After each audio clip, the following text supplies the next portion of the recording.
This is the Final Whistle podcast from the Wrexham AFC media team. The final score from Braintree.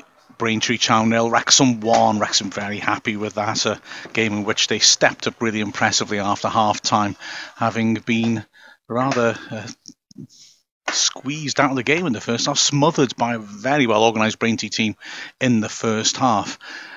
Good response in the second period. The first half was hard work.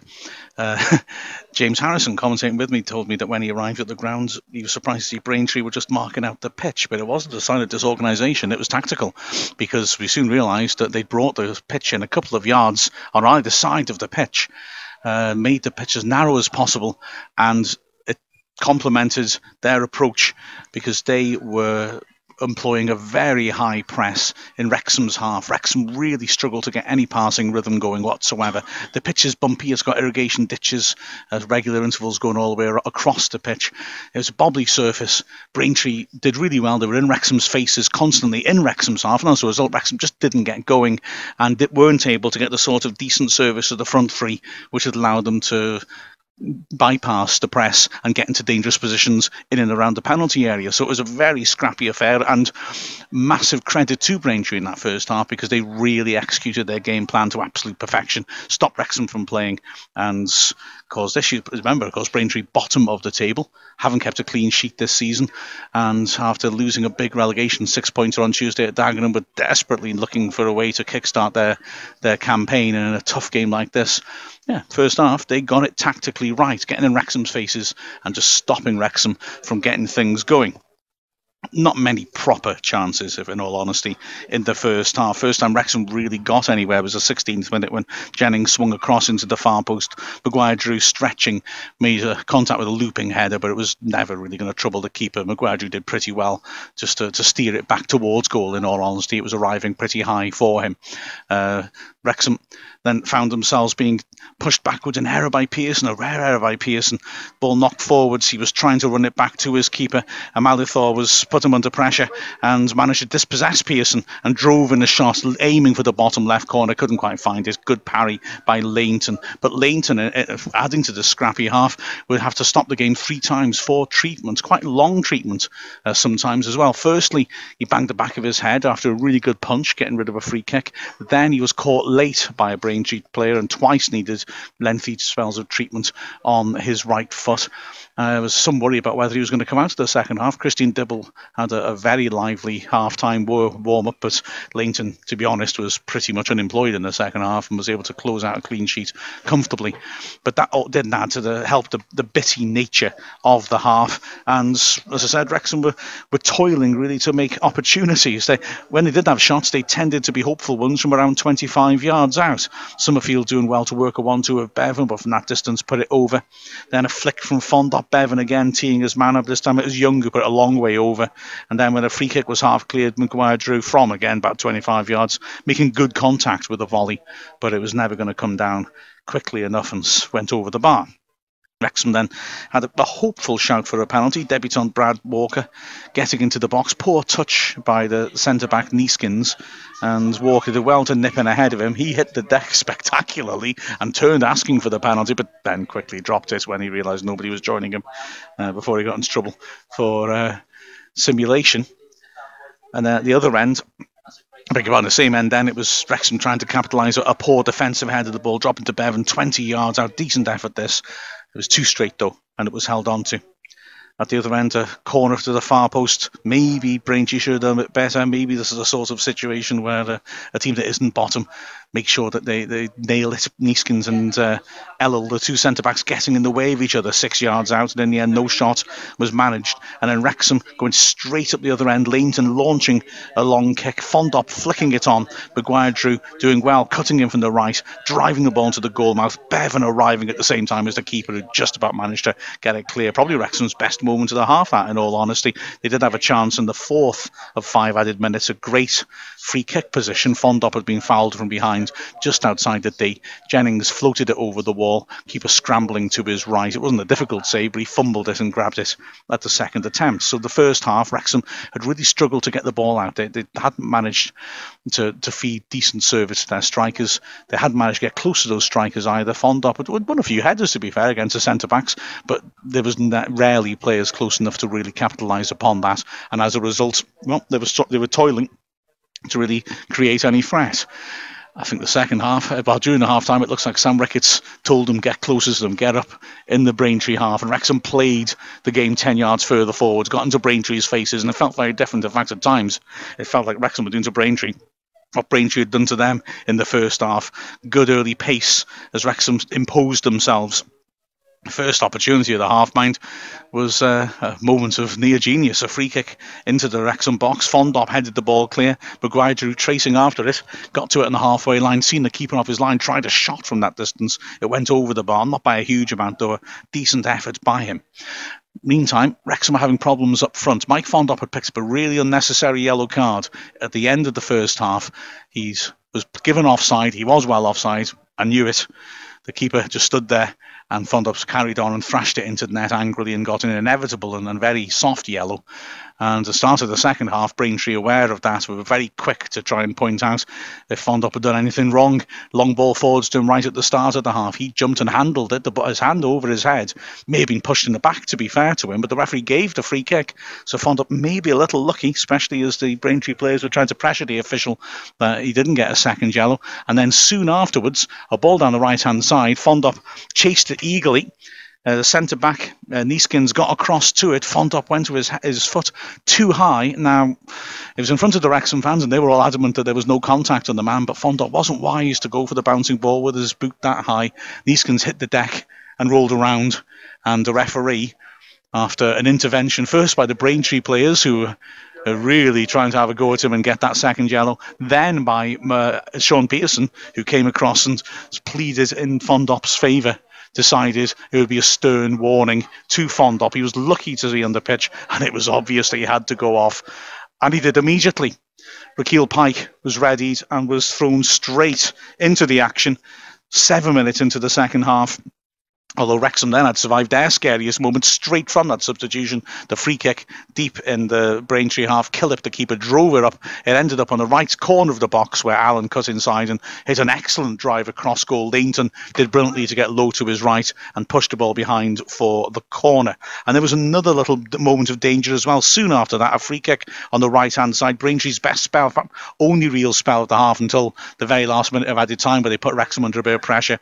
A free kick level edge the area, right-hand side, driven in with good pace and shape towards the near post. Thompson, the big target man, got up well, tried to flick it on, got too much on it though and planted it way over the bar, when a delicate touch might have given Leighton trouble. But Wrexham were getting at Braintree. A lot of players stepped it up in the second half. Like I said, Wrexham playing on the front foot and were forcing them back, and they started creating, they started pressing. A really clever quick free kick by Summerfield sent Roberts down the right-hand side, round the back of the defence. He sent a good cross into the edge of the 6-yard box. And Ellel, the centre-back, did well just to get there ahead of Pike and put the ball behind for a corner. Then it was Maguire-Drew pressing really effectively, getting a touch on a pass out from the back, which meant it dropped for Summerfield. He fed it back to Maguire-Drew, back to goal edge of the D, and he did really well to turn it round the corner for Pike, one-on-one with the keeper. Pike's first touch, though, was poor. That allowed the keeper to come out and essentially tackle at his feet, the ball spinning behind for a corner. But you felt the goal was suddenly coming. Wrexham were tightening the screw and pushing Braintree further back, and indeed the goal did come from that corner. Summerfield, excellent delivery as always to the far post. Pearson attacking it aggressively at close range, getting up beyond the keeper, who was rather lost in the crowd, and planting a powerful header home to give Wrexham the lead. That was in the 67th minute, and it was a good 20 minutes later before either side made any real threat. Wrexham took control of the game at that point. They weren't creating necessarily, but they were certainly holding Braintree comfortably at arm's length. They were controlling possession pretty well, and they looked to be pretty much coasting home. That chance did fall to James Jennings, who did well, feeding it down the left-hand side to Bevan, who turned the ball back inside.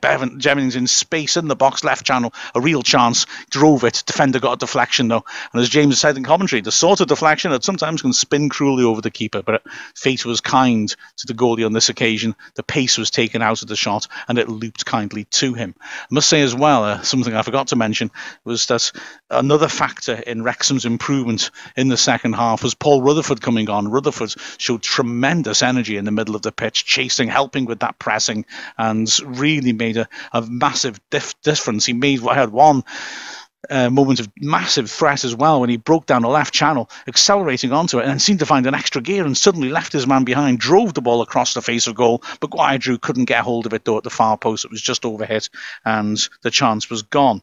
And so Wrexham looked to be coasting 4 added minutes halfway through that, and again they kept them at arm's length. But then a little incident, the sort of thing that games can turn on. A long ball driven down the right channel by Braintree, massively overhit, but the substitute Grant chased a completely lost cause, went to ground, slid, just about managed to stop it going for a goal kick, hooked it out for a Wrexham throw-in.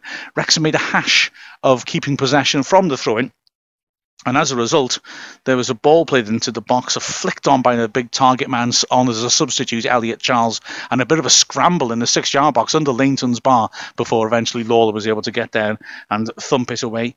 When the ball was played back in from the throw-in, there's a shout for a penalty, a hopeful one, I would argue. The ball not long. Neeskins, a centre-back, marked by Pearson. Neeskins went down, claiming he was pulled down. The referee said not. The ball went for a corner, and when that was swung in, the keeper, Killip, was up. It was swung into a crowded 6-yard box. Nasty delivery. There were so many bodies in there. There was no chance of Leighton attacking it. But luckily for Wrexham, the referee spotted a foul in there. The danger was over, and the match was over. Wrexham emerging with the victory, and a crucial victory too. The back four was solid. Fullbacks, especially in the second half, managing to get forwards. I mean, it's notable, massively notable, how much more Roberts was getting into Braintree's half in the second half. In particular, Jennings was threatening as well. He was maybe the one player who was trying to break through the lines in the first half and trying to get up, but it was quite rare Wrexham were able to manufacture that situation. In the middle, Pearson, notwithstanding that mistake at the start, was... Oh, I just tripped over my microphone cable there. That was good. That would have been a good little sort of live yellow card on air. Pearson, notwithstanding that one mistake, was good. And alongside him, Lawler, who looked a bit vulnerable when he was isolated on Tuesday, looked rock solid and was quite happy dealing with long balls coming into his box.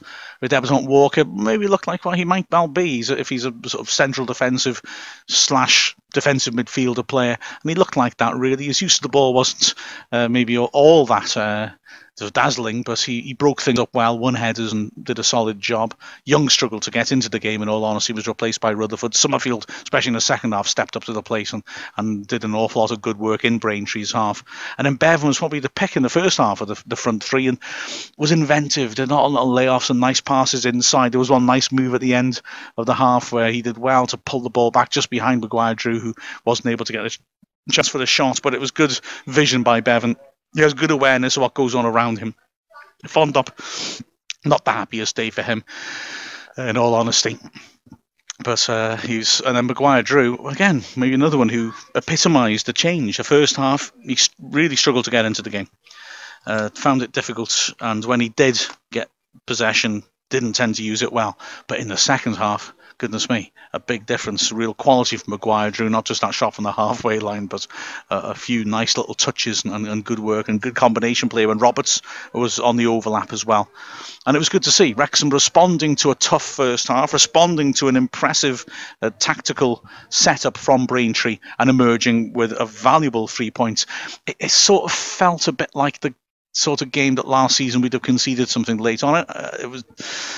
one of those matches where you're 1-up, you're looking okay. And last year we would sit back a little bit and get punished. But on this occasion, Wrexham stayed on the front foot in the first half, controlled the game well, and emerged with a well-deserved 3 points. To hear more analysis, have a listen to what Carl Hogan, James Harrison and myself thought of the game after the final whistle on Calon FM. This is the Final Whistle podcast from the Wrexham AFC media team. Great scenes here as the Wrexham players are celebrating in front of their following The final score, Braintree Town 0, Wrexham 1, and Wrexham go up to second place in the table. That's 7 clean sheets in the first 10 matches of the season, despite the fact that we've now made changes to make the side more positive looking and more aggressive. And Carl, it all came down to a big step up after half time, didn't it? It did.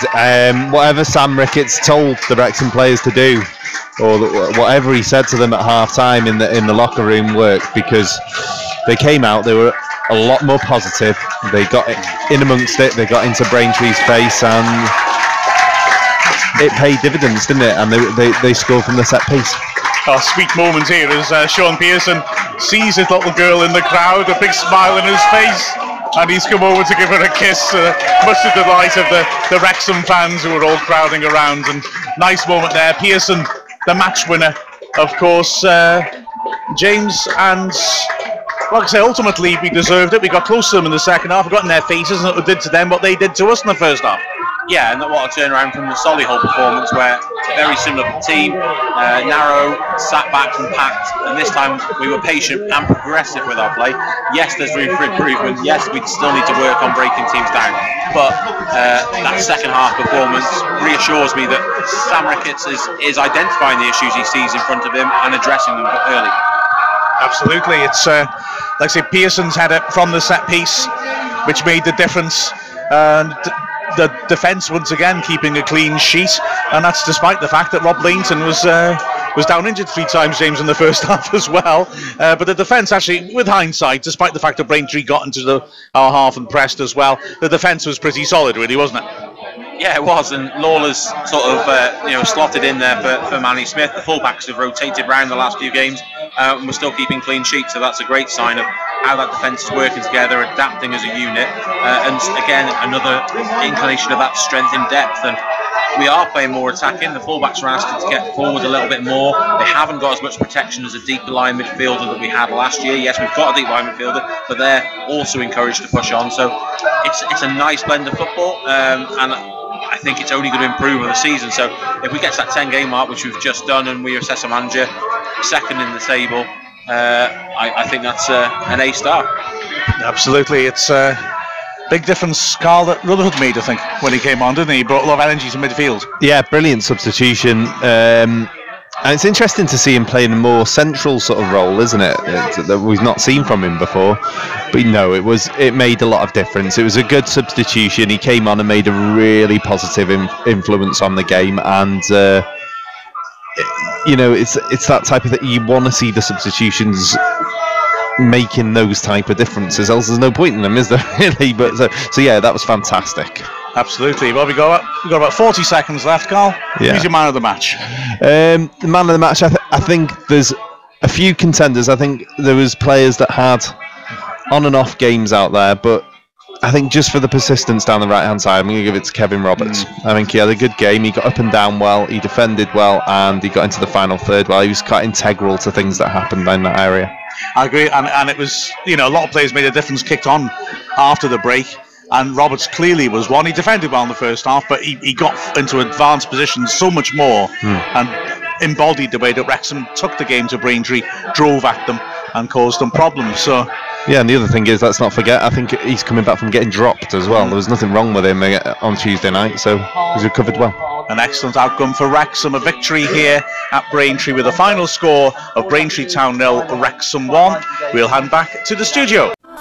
This is the Final Whistle podcast from the Wrexham AFC media team.